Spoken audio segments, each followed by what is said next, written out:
कहानी की शुरुआत में हम देखते हैं कि वाइकिंग्स असल में खाना बदोश लोग थे। अपनी जमीन पर थोड़ी बहुत खेती करते, फिर पूरब की तरफ निकल जाते और वहां लूटमार करते। इसी वजह से इन्हें बेहतरीन और बेरहम योद्धा माना जाता था। पूरब के कई इलाकों को ये पहले ही कंगाल कर चुके थे और अब इनकी नजर पश्चिम पर थी। लेकिन पश्चिम कोई आसान शिकार नहीं था। वहाँ 4 बड़ी रियासतें थीं जो वाइकिंग्स को उभरने से पहले ही कुचल देने का दम रखती थी। सवाल ये था कि क्या वाइकिंग्स पश्चिम को जीत पाएंगे या फिर खुद डूब जाएंगे। पिछले हिस्से में हम देख चुके थे कि रैगनार अब वाइकिंग्स का नया बादशाह बन चुका है और सब उसके सामने वफादारी की कसम खा चुके हैं। तभी एक बूढ़ा वाइकिंग्स आगे आता है और रैगनार से गुजारिश करता है कि उसे भी पश्चिम की जंग में साथ ले जाए। सब लोग हंसते हैं और कहते हैं कि ये तो खुद 4 दिन का मेहमान है। लेकिन वो बूढ़ा कहता है कि उसने पूरी जिंदगी पूरब में जंगें लड़ी हैं, मजबूत दीवार बनकर खड़ा रहा है और आज तक कोई तलवार उसे छू नहीं सकी। उसके सारे दोस्त जंग में मरकर वेलहेल जा चुके हैं, जहाँ देवताओं के साथ जश्न मनाया जाता है। अब वो भी एक इज्जत की मौत चाहता है ताकि मरने के बाद वेलहेल पहुंच सके। रैगनार उसकी बात मान लेता है। इसके बाद रैगनार अपने भाई रोलो से कहता है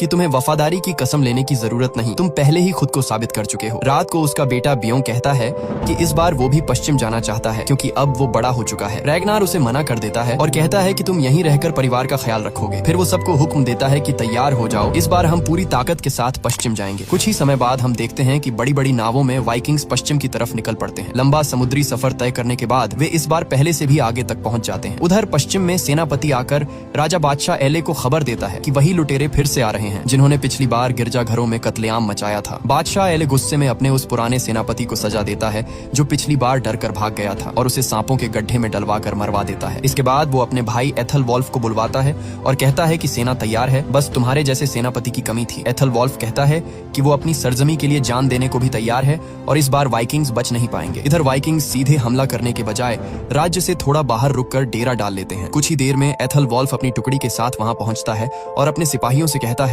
कि अभी हमला करना दुश्मन के फायदे में जाएगा, इसलिए हम भी यहीं रुककर तंबू लगाएंगे। उसके सिपाही कहते हैं कि यही सही मौका है, अभी हमला कर देना चाहिए। लेकिन एथलवॉल्फ उन्हें डांटते हुए कहता है कि ये जंगली लोग जोश में आकर खुद ही हमला करेंगे, तब हम अपनी मजबूत पोजीशन का फायदा उठाकर सबको खत्म कर देंगे, इसलिए फिलहाल चुपचाप तंबू लगाओ। एथलवॉल्फ ये भूल चुका था कि ये लोग जंग को खेल की तरह नहीं, शिकार की तरह लड़ते हैं। इनके लिए कोई नियम नहीं होते। रात के सन्नाटे में जब उसकी पूरी फौज तंबुओं में सो रही होती है, वाइकिंग्स खामोशी से उनकी छावनी में घुस जाते हैं। अचानक हुए इस हमले से किसी को संभलने का मौका ही नहीं मिलता। तलवारें चलती हैं, चीखें उठती हैं और अंधेरे में कत्लेआम शुरू हो जाता है। सिपाही समझ ही नहीं पाते कि किस दिशा से वार आ रहा है, क्योंकि वाइकिंग्स का लड़ने का तरीका उनके लिए बिल्कुल नया और डरावना होता है। कुछ ही वक्त में मैदान लाशों से भर जाता है और सुबह होने तक एथलवॉल्फ समेत कई लोग बंदी बना लिए जाते हैं। इसके बाद रैगनार खुद आगे बढ़ता है और एथलवॉल्फ से पूछता है कि तू कौन है। वो बताता है कि वो बादशाह का भाई है और उसका नाम एथलवॉल्फ है। ये सुनते ही रैगनार